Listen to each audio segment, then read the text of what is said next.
সকাল থেকে আর ব্লগ করার টাইম হয়নি, বাট আমরা এখন রেডি ভাত কাপড়ের জন্য। মানে কালকে অনুষ্ঠানটা হয়েছে, আজকে যেটা হবে হচ্ছে যে ফটোগ্রাফির জন্য আরেকবার হবে।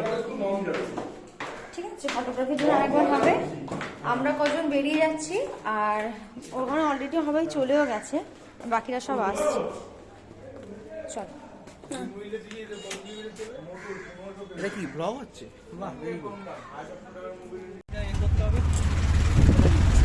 কোথায় গেল টাকা দিকে?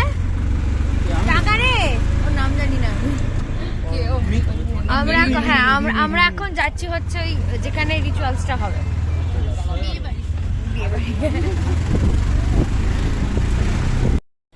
তারপর ওখানে পৌঁছে গিয়ে আমরা দেখি যে এদিকে রাতের জন্য যে গেটটা হবে সেটার কাজ অলরেডি সাজানোর কাজটা শুরু হয়ে গেছে, ডেকোরেশনের কাজ।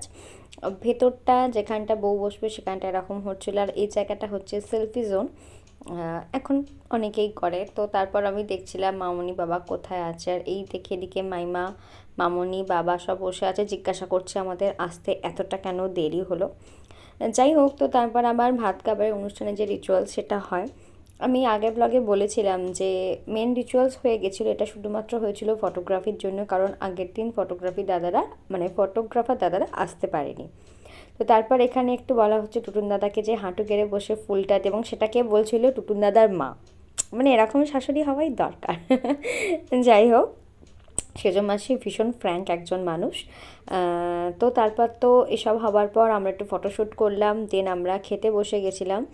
শ্রেয়া একটু তাড়াহুড়োই করছিল কারণ মেকআপ আর্টিস্ট এসে গেছে, ওদিকে বাবা মামা সৈকতের আমরা যে গেট আটকেছিলাম সৈকতের বউকে নিয়ে, তার জন্য আমরা টাকা তুলে, সৈকত আমাদের আনন্দ মনে 2000 টাকা দিয়েছে, সেই টাকা দিয়ে আমরা আবার সবার জন্য রিটার্ন গিফট কিনে এনেছি। পার্স ব্যাগ, এই যে পার্স ব্যাগ দেখাও, এই যে এই পার্স ব্যাগ গুলো এই যে সব পার্স ব্যাগ গুলো নিয়ে দেখা। বাহ, সুন্দর হয়েছে, দারুণ ব্যাপার।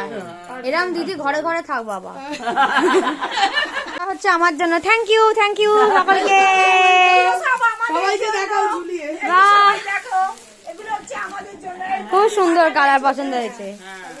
এই যে দেখাও মাসি, বড় মাসি দেখাও। এই তো ঠিক আছে দেখেছি সুন্দর হয়েছে।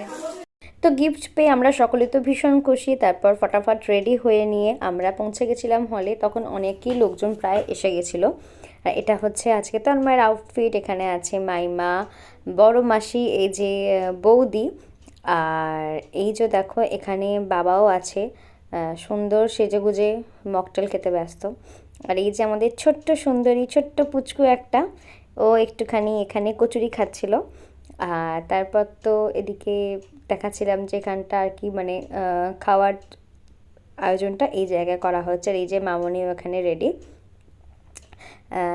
তো তারপর তো আমি একটু চলে গিয়েছিলাম এখানে একটু স্টার্টার খেতে, পনির ছিল, 2 রকমের কাবাব ছিল, মকটেল ছিল।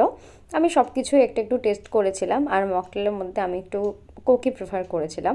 তারপর তো এদিকে কনে যাত্রী চলে আসে, আর ওদের ওয়েলকাম করার জন্য আমি আর তন্ময় একটু নিচে যাই, কারণ যেহেতু আগের দিন কিছুজন এসেছিলো, আর মোটামুটি সকলকে না বাট কিছু জনকে হলেও চেনাশোনা হয়ে গেছে সকলের মধ্যে একটুখানি, তো সেজন্য এসেছিলাম ওদেরকে একটু ওয়েলকাম করতে। আর তোমাদেরকে তো আমার ফাইনাল লুকটা দেখানোই হয়নি, যেটা হচ্ছে আমার ফাইনাল লুক। সবাই মোটামুটি বেরিয়ে গেছে, ওখানে যাচ্ছ, এবার আমরা খেতে বসেছি, পুরো ফাঁকা আছে এখানে। আচ্ছা চলো, হয়েছে বুঝেছো কি রে? কেমন হয়েছে রান্না? ভালো। কোর্সে তো অনেক কিছু ছিল, আর আমি সবই একটু করে ট্রাই করেছিলাম, আর লাস্টে খাচ্ছিলাম বিরিয়ানি। আর তারপর এখানে বেগ রসগোল্লা মানে ডেজার্ট নিয়ে বসেছি, আর টুটুন দাদাদের তখনও খাওয়া হয়নি। তো মাসি বলছিল যে একটু কিছু খেয়ে নে, কারণ মেন ফটোশ্যুটটা কাপল ওটা বাকি ছিল। প্রায় শেষের দিকে এখন খাচ্ছি হচ্ছে বেগ রসগোল্লা হয়েছে, যেটা আমার প্রিয়। সাথে এটাকে কাঁচা গোল্লা বলে তো গো? কাঁচা গোল্লা দুটোই প্রিয়। মেন কোর্স কম খেয়েছি আমি, এটা খাবো বলে। কাকে বলছি লগেতে এই যে দারুণ হলো। খেতে উঠে দেখি টুটুন দাদারা শ্রেয়ার ফটোশ্যুট চলছে আর আমরা ওয়েট করছিলাম ওদের জন্য, ওদের খাওয়া হলে তারপর একসাথে বেরোবো বলে। ওকে, তো সবাই মোটামুটি বাড়ি চলে গেছে, আমরা কজন বাকি এবার সব কিছু গুছিয়ে ফেরার পালা। অলরেডি 1:45 বাজে। ইয়েস, তো আশা করছি তোমাদের এই ব্লগটা ভালো লেগেছে। টুটুনদার আর শ্রেয়ার আগামী জীবনের জন্য তোমরা সকলে ওদেরকে আশীর্বাদ করো, খুব শুভময় হোক, সুখের হোক ওদের আগামী জীবন। তো চলো দেখা হবে নেক্সট ব্লগে, অবশ্যই আমাকে ফলো করে নিও।